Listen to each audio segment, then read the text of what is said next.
Hello students, welcome back to my channel. आज हम continue करने वाले हैं with syllabus of class 8 students. In our previous few video lecture we have covered factorization by splitting the middle term. We have covered all these 12 sum in our previous video lecture. If you guys want to have a look, you can see the video. Now we are going to go ahead with exercise 6.2. Now you have to factorize for the cube terms. So you need to remember this formula, which is a cube plus b cube is equal to bracket a plus b. Second bracket means there is a sign of multiplication between these two bracket, and in the second bracket you have a square minus ab plus b square, second bracket close. So this is your formula. So you will be given terms in this form, which is on the left hand side, and you'll have to convert this, solve this in this form. You have to bring it in this form.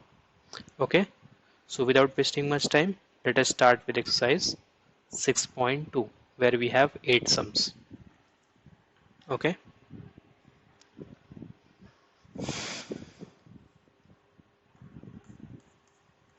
this is exercise 6.2.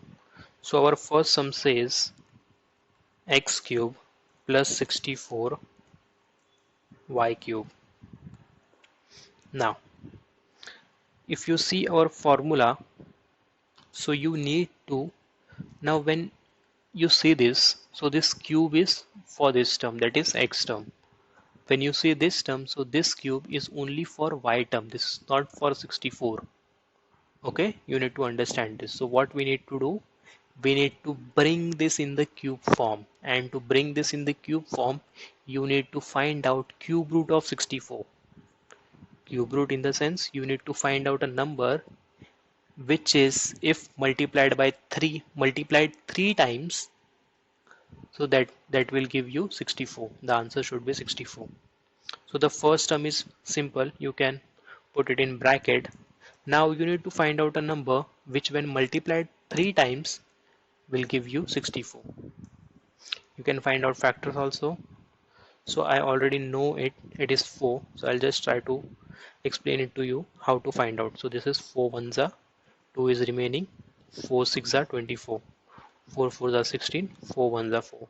So you have 4 3 times over here, so if you multiplied you will get 64. Okay, now let us see how to convert it in the whole bracket form. So what you need to do is you need to put a bracket over here, and you can, in place of 64 you can put 4, because you're taking in the whole cube form, and this y will come as is, and this is whole cube. So your sum has become x cube plus 4y the whole cube. So this is your a term, this is your b term. Okay, now what your formula is, a plus b. Okay, this is your a term, what is inside the bracket. This is your b term, which is inside your bracket, multiplied by a square minus a into b plus b square. You need to be very careful while doing this. So this will be x plus 4y. In your second bracket, this x square will be x square minus, this is x into 4 into y, so this will be 4xy. Number you have to always put first, and this is 4y the whole square. This is b square, means this will be the whole square. 4 4s are 16, and y square is y square, and your second bracket close. So this is your solution to the equation. Okay, that's it for today. Let's meet up in the next video lecture.